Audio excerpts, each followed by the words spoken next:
Sipping on my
walls between the states, this disease is simply going to go across borders.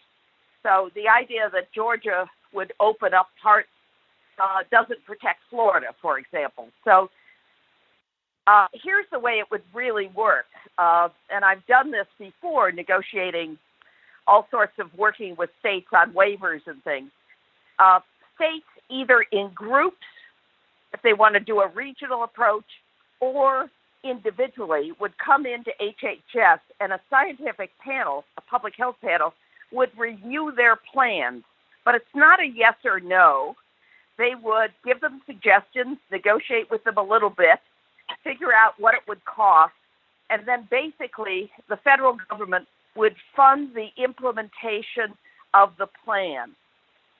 That way, there would be a national standard, not just a group of suggestions, which is what the president put out, but a set of national standards with real input by the public health people on what would work and what wouldn't work, with the federal government taking its appropriate role. And that is basically writing the check based on a plan that makes sense for the whole country, not just for that individual state, but each state would have its own nuances in terms of how they were going to manage all of this.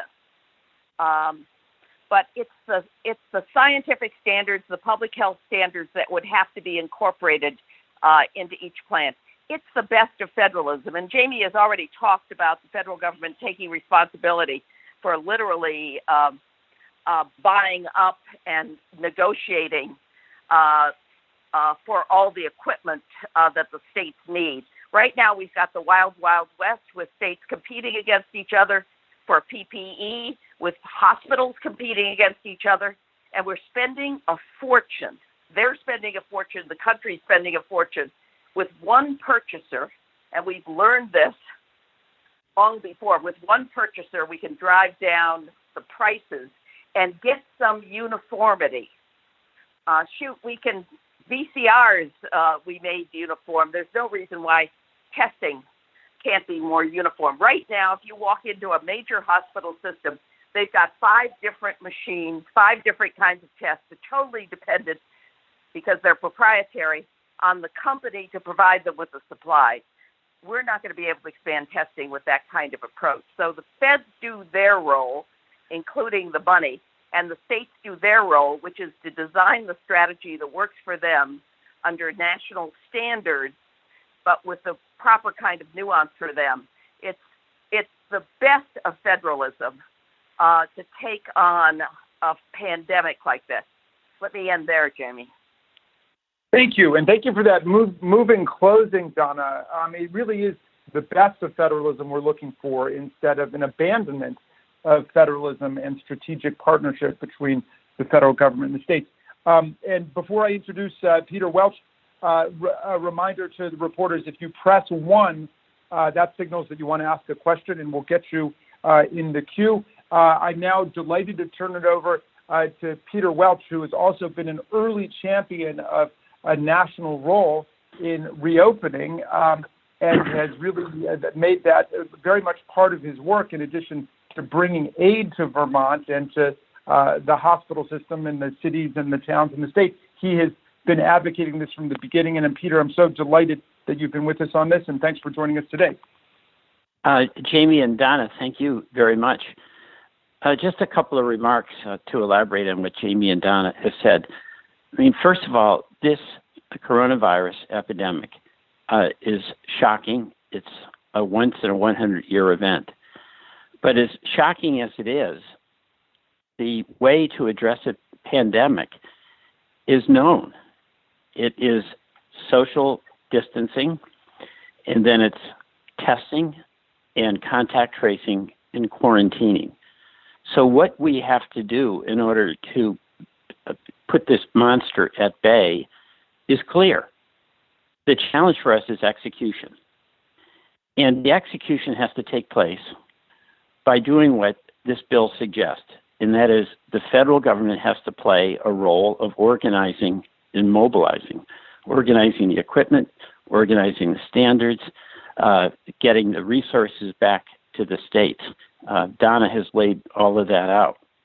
And then secondly, the states have a huge role on the implementation. And we're fortunate in Vermont. We have a Republican governor who got aggressively on social distancing. We're seeing our curve go down, and he's starting to come to relax slightly with a quarter turn of the spigot, getting people back into trying to move towards normalcy. But that takes a approach that's based on science. And the situation we have right now is that there has been a very ambitious economic response, bipartisan by Congress. There has been areas where governors, Republican and Democrat, have assumed the enormous responsibility of implementation and making healthcare decisions on the basis of science and doing the social distancing that's required.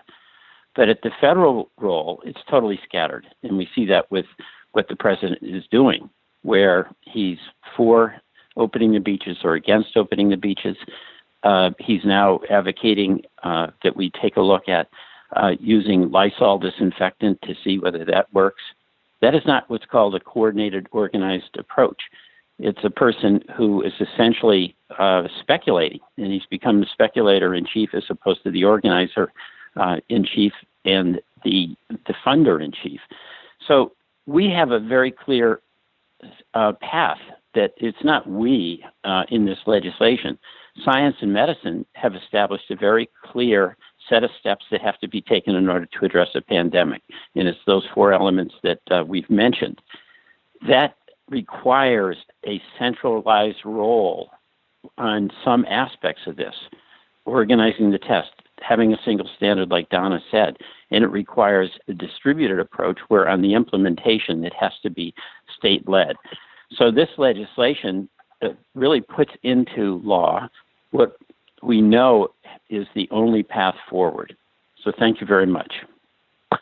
Peter, excellent. And thank you for emphasizing what we're trying to do. We're trying to translate the science and public health response that's necessary into the system of American federalism. With that, the floor is open. Remember, press 1 if you got a question. And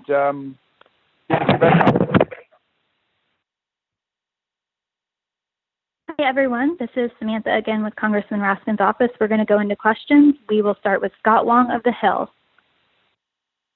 Thanks, guys, for doing this call. Mr. Welch and others talked about the bipartisan economic response that's already been done. But it would seem that this legislation would need to have buy-in from Republicans in order to pass the other chamber, which is controlled by Republicans. Have you been speaking at all to any Republicans in the House and teaming up with anyone? And has there been any GOP interest at all? Well, this is Jamie. Well, I've certainly shared the plan with a number of Republicans, and I spoke to a couple about it yesterday. I do think that it is going to require the House majority to put a serious national reopening plan on the national agenda. Our colleagues on the other side of the aisle probably don't want to make a policy statement which implicitly questions what the president has done here.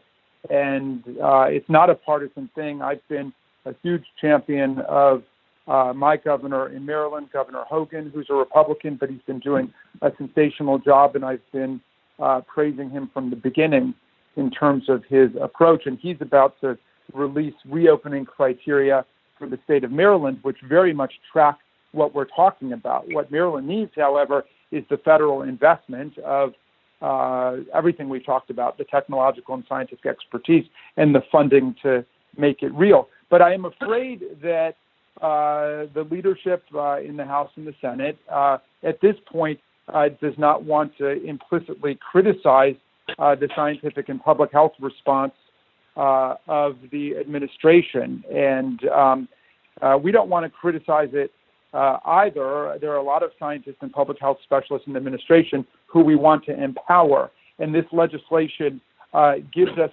a muscular framework within the federal government to address the real needs of the country. And I think people understand how helter-skelter and chaotic the response has been at the federal level up until this point.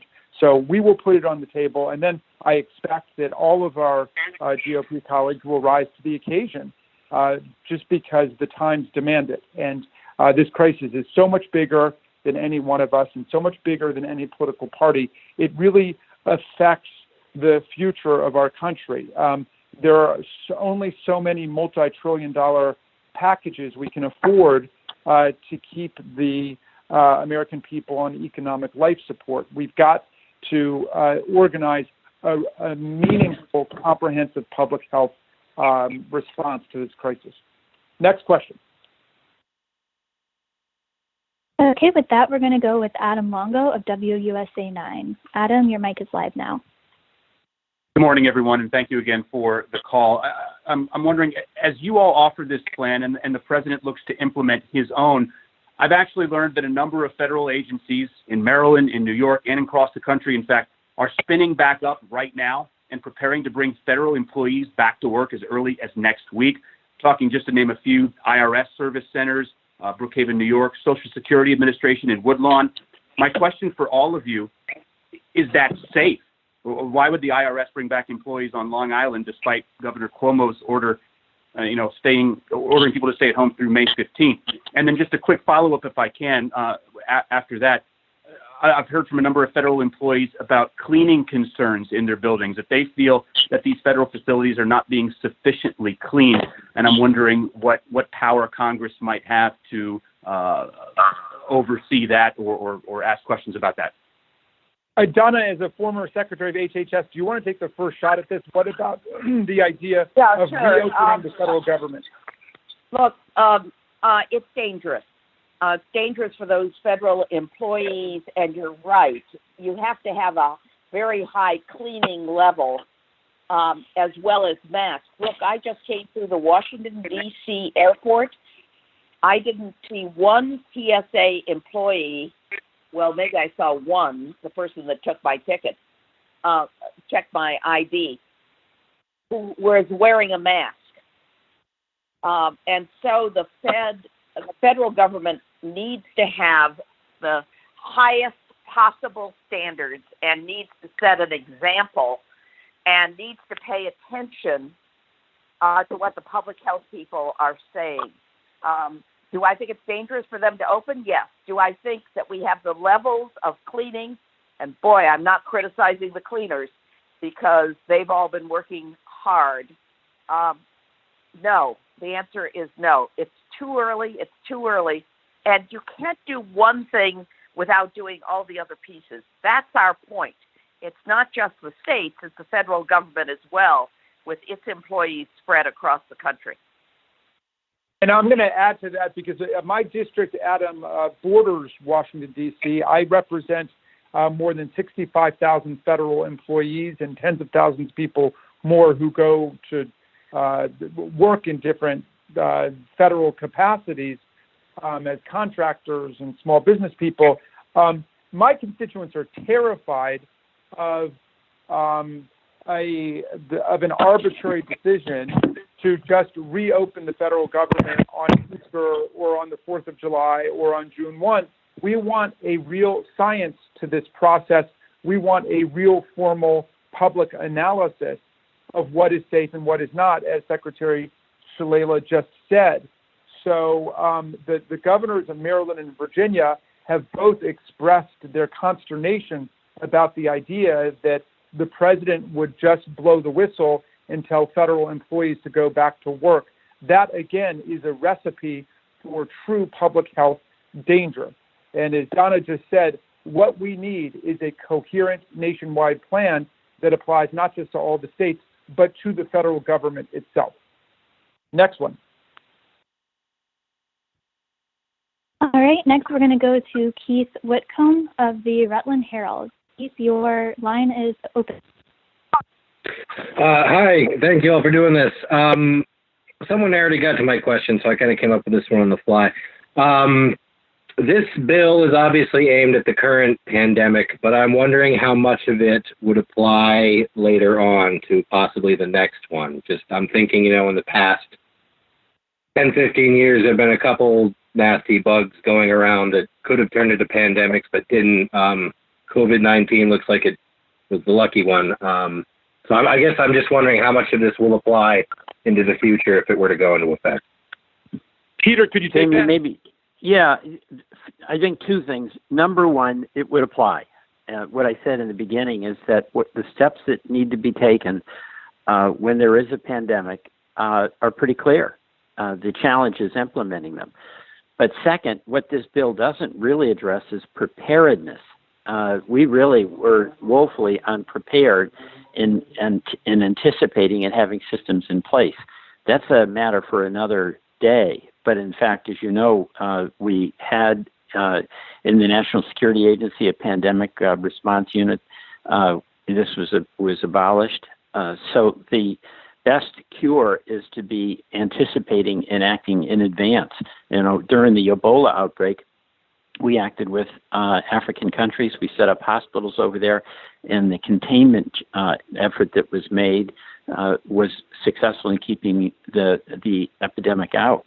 So that's really the missing part here, but we don't address in this legislation, but is very, very important because we want to avoid these, not manage them. Thank you. Hey, Donna, did you want to add anything to Peter's point?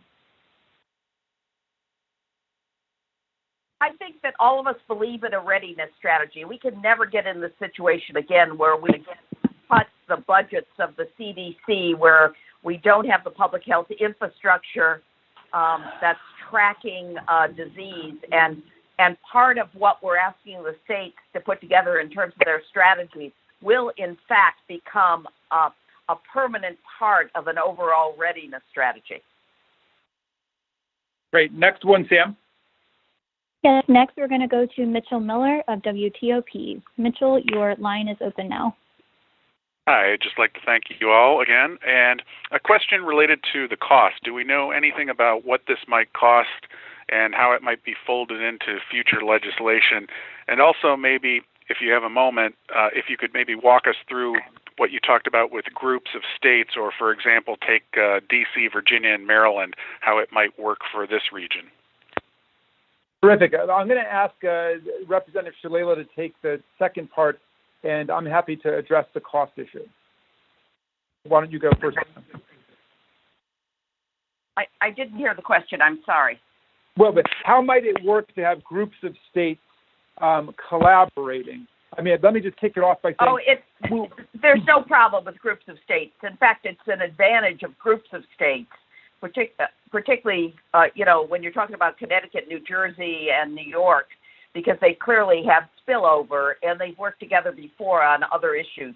So they could submit their plans together, and but they may have been, it's up to the secretary. He can fund them as a group, or each of them will have different, slightly different approaches. So it's not a big deal.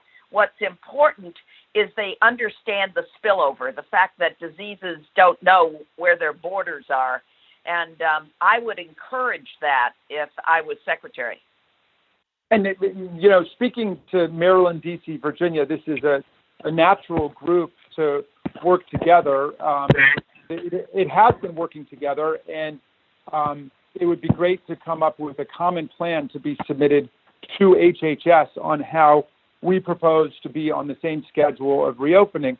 Tons of my constituents live in Maryland and work in D.C. It's the same with people in Virginia, and the DMV really is a common health ecosystem, and so it makes sense for us to put this together. What we're seeing is coalitions of states forming across the country. There's the one in the Northeast that Governor Cuomo has put together. There's one out in the West. There's one in the Midwest.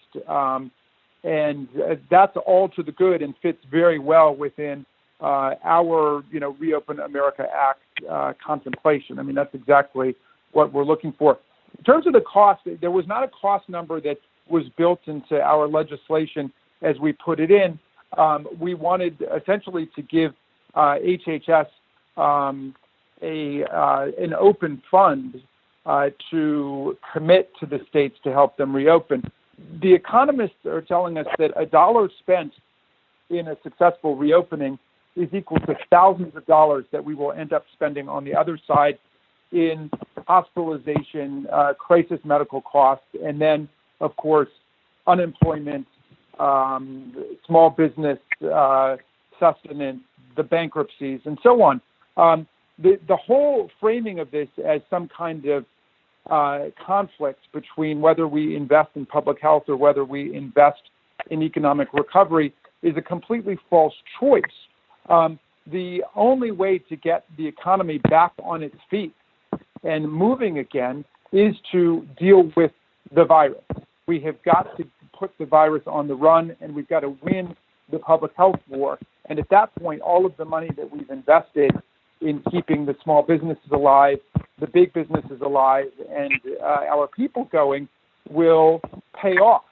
But if we are put into a cycle of continuous pandemic outbreaks and then economic and social shutdowns, the cost we've seen up until now will seem like a pittance compared to what it's going to cost in the future. So I anticipate it will cost us hundreds of billions of dollars to do the reopening in the right way. It's not about publishing a set of talking points for governors to follow. There's a real science and method to this. Next one. All right, that's actually all the time that we have for questions today, unfortunately. I know our members have other obligations to get to, so unfortunately we're over time and we'll have to end with that question. But everyone should have my contact information, my email address from the invitations I sent out for today's call, so please feel free to reach out to me there if you did not get your question answered. Thank you, Peter Welch and Donna Shalala, and thank you all for participating. We'll be in touch.